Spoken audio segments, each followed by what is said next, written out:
आज के इस वीडियो में फिबोनाची रिट्रेसमेंट टूल की सेटिंग्स कैसे करते हैं, साथ ही अप ट्रेंड और डाउन ट्रेंड में इसे कैसे इस्तेमाल करना है ये जानेंगे। सबसे पहले इस टूल की सेटिंग्स समझते हैं।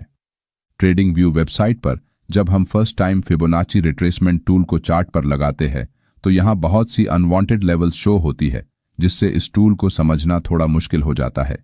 इसे ठीक करने के लिए हम फिबोनाची टूल सेटिंग पर जब क्लिक करते हैं तो सबसे पहले आपको इस पिक्चर में दिखाई देने वाली डिफ़ॉल्ट सेटिंग्स दिखेंगी, जिसमें सभी लेवल्स के सामने में टिक किया गया है, लेकिन हमें इन लेवल्स में से राइट साइड के पिक्चर दिखाई देने वाली लेवल्स को छोड़कर बाकी बचे सभी लेवल्स को अनटिक करना है। ये सेटिंग्स करने के बाद अब हमारा फिबोनाची रिट्रेसमेंट टूल पहले के मुकाबले बहुत ही कंफर्टेबल हो गया है।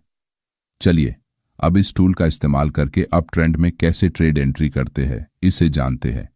अगर मार्केट में एक स्ट्रॉन्ग अप ट्रेंड चल रहा हो तो प्राइस हायर लोज का फॉर्मेशन बनाते हुए ऊपर की तरफ बढ़ती है। ऊपर बढ़ते हुए प्राइस छोटे छोटे करेक्शन करती है, जहां प्रीवियस हाई के ब्रेकआउट पर नए ट्रेडर ट्रेड में एंट्री करते हैं। लेकिन कभी कभी प्राइस एकदम से रिवर्स हो जाती है और हम इस ट्रेड में फंस जाते हैं। इसे रोकने के लिए हम फिबोनाची रिट्रेसमेंट टूल का इस्तेमाल करेंगे। जब भी प्राइस एक स्ट्रॉन्ग इंपल्स अप मूव देती है तो इस इंपल्स मूव के बॉटम लेवल से लेकर स्विंग हाई तक हम फिबोनाची टूल को लगाएंगे। अगर प्राइस रिसेंट स्विंग हाई से रिट्रेसमेंट लेकर 0.5 या फिर 0.618 लेवल के पास आकर एक बुलिश प्राइस एक्शन बनाती है और 0.382 लेवल को ब्रेक करके ऊपर की तरफ निकलती है, तो आप 0.618 लेवल के नीचे अपना स्टॉप लॉस लगा के लॉन्ग ट्रेड में एंट्री कर सकते हैं। इस ट्रेड में एंट्री करने के बाद आपका टारगेट कम से कम 1:2 रिस्क टू रिवॉर्ड रेशियो का होना चाहिए।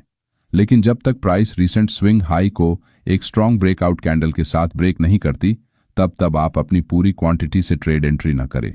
जैसे कि अगर आप इस ट्रेड में 100 क्वांटिटी से एंट्री करने वाले हैं तो फर्स्ट टाइम सिर्फ उसके आधी क्वांटिटी से एंट्री करें, और जैसे ही प्राइस रिसेंट स्विंग हाई को ब्रेक करती है तो आप अपनी बाकी बची क्वांटिटी को इस लेवल पर एंटर कर सकते हैं और आपने स्टॉप लॉस को ट्रेल करके अपनी एंट्री लेवल पर रख सकते हैं, जिससे अगर मार्केट यहां से रिवर्स करती है तो आपको बड़ा लॉस नहीं होगा।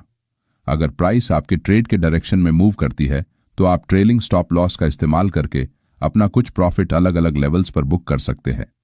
लेकिन जब एक स्ट्रॉन्ग अप ट्रेंड होता है तो प्राइस कभी कभी 0.382 लेवल के पास आकर ऊपर निकलते हुए रीसेंट स्विंग हाई को अगर एक स्ट्रॉन्ग बुलिश कैंडल के साथ ब्रेक करती है तो आप 0.382 लेवल के नीचे अपना स्टॉप लॉस लगा के ट्रेड एंट्री कर सकते हैं।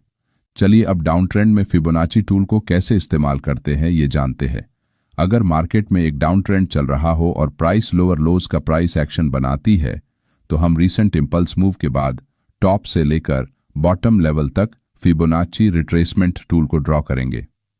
अगर प्राइस रीसेंट स्विंग लो से रिट्रेसमेंट लेकर 0.5 या फिर 0.618 लेवल के पास आकर एक बेरिश प्राइस एक्शन बनाती है और 0.382 लेवल को ब्रेक करके नीचे की तरफ निकलती है, तो आप 0.618 लेवल के ऊपर अपना स्टॉप लॉस लगा के शॉर्ट ट्रेड में एंट्री कर सकते हैं।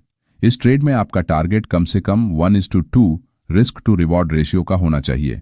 लेकिन जब तक प्राइस रीसेंट स्विंग लोज को एक स्ट्रॉन्ग ब्रेकआउट कैंडल के साथ ब्रेक नहीं करती, तब आप अपनी पूरी क्वांटिटी से ट्रेड एंट्री ना करें।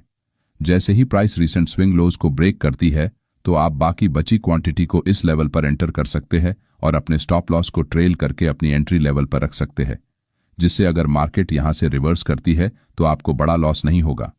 अगर प्राइस आपके ट्रेड के डायरेक्शन में डाउन साइड मूव करती है तो आप ट्रेलिंग स्टॉप लॉस का इस्तेमाल करके अपना कुछ प्रॉफिट अलग अलग लेवल्स पर बुक कर सकते हैं।